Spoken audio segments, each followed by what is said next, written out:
नमस्कार मित्रांनो, परत एकदा आपलं खूप खूप स्वागत आहे आपल्या सर्वांच्या लाडक्या महाडीबीटी स्कॉलरशिप ऑफिशियल या चॅनलवरती। आणि आज तुमच्यासाठी आपण घेऊन आलो तर ट्रॅक्टर योजना। मग आता शेतकऱ्यासाठी महाडीबीटी थ्रू जे ट्रॅक्टर अप्लाय करायचे, मग त्याच्यासाठी आपल्याला प्रोसेस कशी फॉलो करायची, त्याच्यामध्ये आपल्याला कुठलं ट्रॅक्टर मिळतंय, त्याचं कुठलं मॉडेल आहे, त्याचबरोबर त्याचं अनुदान किती आहे आणि ह्या सगळ्या गोष्टीची चर्चा आपण या व्हिडिओच्या माध्यमातून करणार आहोत मित्रांनो।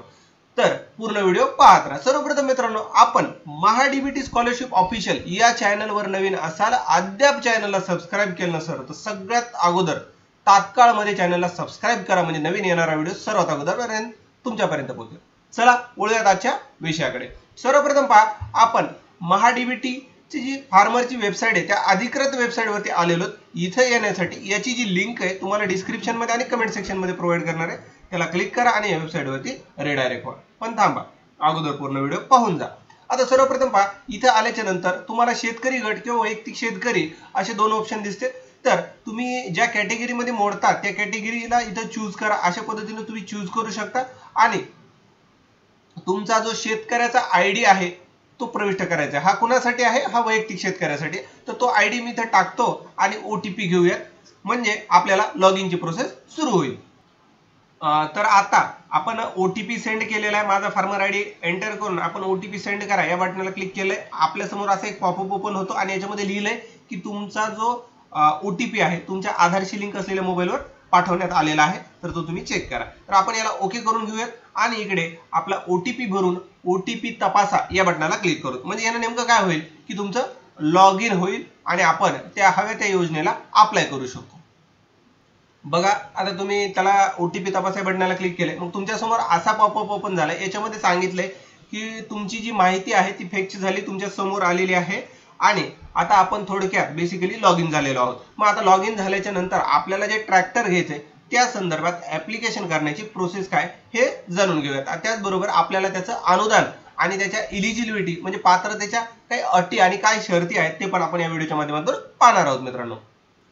तर पहा मित्रांनो, आपण राज्य कृषी यांत्रिकरण योजना ह्या विभागामध्ये ट्रॅक्टर साठी अप्लाय करतो। तर इथं आपल्याला त्यांना दिलेलं आहे की अनुदान। आता अनुदान याच्या खाली जर तुम्ही पाहिलं तर त्यांना सांगितले दिलेल्या कृषी यंत्र किंवा अवजारे यांच्या खरेदीसाठी अर्थसहाय्य दिले जातं। आता याच्यामध्ये त्यांना एकूण 10 बाबी दिलेल्या आहेत। 10 बाबी आपण पाहू शकता, ज्याच्यामध्ये पॉवर टिलर, ट्रॅक्टर, बैलचलित यंत्र, मनुष्यचलित यंत्र, प्रक्रिया संच अशा प्रकारच्या ह्याच्यात ज्या अनुदानाच्या गोष्टी दिलेल्या आहेत त्यापैकी आपली आहे ट्रॅक्टर। आता ट्रॅक्टर साठी त्यांना इथं काय दिलेलं आहे आपण त्याची माहिती थोडीशी जाणून घेऊयात। आता बघा, याच्यामध्ये पात्रता काय? पात्रतामध्ये सर्वप्रथम शेतकऱ्याचं आधार कार्ड असणं गरजेचं आहे, त्याचबरोबर 7, 12 व 8 असणं गरजेचं आहे। शेतकरी अनुसूचित जाती जमाती मधील असल्यास जातीचा दाखला आवश्यक आहे। आता याच्यामध्ये काही लोक कन्फ्यूज होतात की जर ओपन कास्ट मध्ये असेल तर हे सर्टिफिकेट आणणार कुठून? तर असं आहे मित्रांनो, फक्त एससी आणि एसटी लाच कास्ट आवश्यक आहे। अदर कास्टला म्हणजे अदर जी एससी एसटी वगळता ज्या कुठल्या कास्ट आहेत त्यांना कुठलंही कास्ट सर्टिफिकेट देण्याची गरज नाही। आता बघा, फक्त एकाच अवजारासाठी अनुदान देय राहील, म्हणजे ट्रॅक्टर किंवा यंत्र ऑब्लिक अवजार। म्हणजे हे जे लिस्ट सांगितली याच्यापैकी कुठल्याही एकच तुम्ही वस्तू घेऊ शकता, मग ती छोटी घ्या किंवा मोठी घ्या हे तुमच्या मनावर डिपेंडंट आहे। त्याचबरोबर बघा, कुटुंबातील व्यक्तीच्या नावे ट्रॅक्टर असल्यास ट्रॅक्टर चलित अवजाराचा लाभ मिळण्यास पात्र असेल, परंतु ट्रॅक्टर असल्याचा पुरावा सोबत जोडणे आवश्यक आहे। तर ह्या कंडिशन व्यवस्थित वाचणं गरजेचं आहे। बघा, एखाद्या घटकासाठी ऑब्लिक अवजारासाठी लाभ घेतलेला असल्यास त्याच घटक अवजारासाठी पुढील 10 वर्षे अर्ज करता येणार नाही, परंतु इतर अवजारासाठी अर्ज करता येईल। म्हणजे काय, तुम्ही जर आज ट्रॅक्टर घेतलं उदाहरणार्थ, तर तुम्हाला पुढे 10 वर्षे ट्रॅक्टरसाठी अर्ज करता येणार नाही। पण त्याचबरोबर दुसऱ्या कुठल्या घटकाला तुम्हाला जर लाभ हवा असेल तर तुम्ही नक्कीच घेऊ शकता। आता बघा, आवश्यक कागदपत्रे कुठली? आधार कार्ड, 7, 12, 8। त्याचबरोबर खरेदी करायच्या अवजाराचे कोटेशन आणि केंद्र शासनाच्या मान्यता प्राप्त तपासणी संस्थेने दिलेला तपासणी अहवाल। जर तुम्ही एससी किंवा एसटी मध्ये मोडत असाल तर त्यासाठी जातीचा पुरावा, स्वघोषणापत्र आणि पूर्वसंमतीपत्र असे तुम्हाला कागद जोडायचे आहेत। आता तुम्ही म्हणताल सर तुम्ही तर अनुदान सांगितलं नाही। बघा, अनुदानासाठी मी इकडे एक नवीन विंडो ओपन केलेली आहे आणि याला थोडं झूम इन करतो। आता झूम इन केल्याच्या नंतर इथं कृषी व अवजार खरेदीसाठी अर्थसहाय्य, त्याच्यामध्ये ट्रॅक्टर आहे। याच्यामध्ये ट्रॅक्टरचे दोन प्रकार आहेत, एक 2WD आणि एक 4WD। आता परत 2WD आणि 4WD आणखी फर्दर कॅटेगराइज होतात, ज्याच्यामध्ये 8 ते 20 PTO HP, 20 ते 40 40 ते 70. तर याच्यामध्ये 2WD आणि 4WD अशा दोन मध्ये ह्या 3 कॅटेगरी आहेत. त्याच्या समोर थोडं आपण पुढे येऊयात. आता इथं पाहू शकता तुम्ही याच्यामध्ये दिलंय की जर SC आणि ST मधील जर लाभार्थी असेल तर त्यासाठी 1 लाखापर्यंतचं अनुदान आणि इतर लाभार्थ्यासाठी 75,000 रुपयाचं अनुदान असं इथं तुम्हाला दिले. हे कशासाठी? 8 ते 20 HP साठी. आता 20 ते 40 HP साठी 1,25,000 ते 1 लाख, 1,25,000 कोणाला? SC ST ला, आणि ओपन साठी 1 लाख असं अनुदानाची रक्कम इथं दाखवलेली आहे. तर या पद्धतीने आपण हे अनुदान मिळू शकतो. आता आपण बघूयात ऑनलाईन अर्ज करायचा आहे कसा.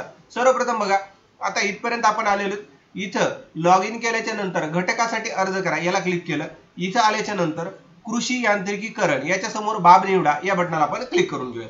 आता इथं क्लिक केल्याच्या नंतर आपल्याला जी स्कीम निवडायची त्या स्कीमच्या विंडोवर आपण रिडायरेक्ट झालो आहोत. आता इथं आल्याच्या नंतर बघा, कृषी यांत्रिकीकरण मध्ये आपल्याला मुख्य घटक निवडायचा आहे. मुख्य घटक मध्ये 2 प्रकार आहेत, ज्याच्यामध्ये आपल्याला कृषी यंत्र आणि अवजाराच्या खरेदीसाठी अर्थसहाय्य या नावाचा ऑप्शन निवडायचा आहे. हे निवडल्याच्या नंतर पहा मित्रांनो, तपशील मध्ये तुम्हाला ट्रॅक्टर नावाचा एक ऑप्शन पाहायला मिळेल. आपण त्याला क्लिक करूयात. इथं क्लिक केल्याच्या नंतर व्हील ड्राईव्ह प्रकार. आता व्हील ड्राईव्ह प्रकार मध्ये 2WD आणि 4WD. आता तुम्हाला याच्यापैकी कुठला पाहिजे ते तुम्ही जरा गुगल करा, सर्च करा 2WD कुठले आणि 4WD कुठले, म्हणजे तुम्हाला हवं ते मोठं किंवा छोटं तुम्ही तुमच्या हिशोबाने निवडू शकता. आता सध्या मी इथं 4WD निवडत आहे. आता HP श्रेणीमध्ये मी तुम्हाला सांगितलं होतं की 8 ते 30, 41 ते 70 आणि 30 ते 40 यापैकी तुमच्या हॉर्स पॉवर कॅपॅसिटी नुसार तुम्हाला पाहिजे तेवढं तुम्ही निवडू शकता. तर इथं मी एक प्रकार निवडलेला आहे. त्याचबरोबर इथे एक ऑप्शन दिलेला आहे बघा आपल्याला की मी पूर्वसंमतीशिवाय कृषी यंत्र किंवा अवजाराची खरेदी करणार नाही, आणि पूर्वसंमतीशिवाय खरेदी केली तर मी त्या लाभाला पात्र ठरणार नाही याची मला जाणीव आहे.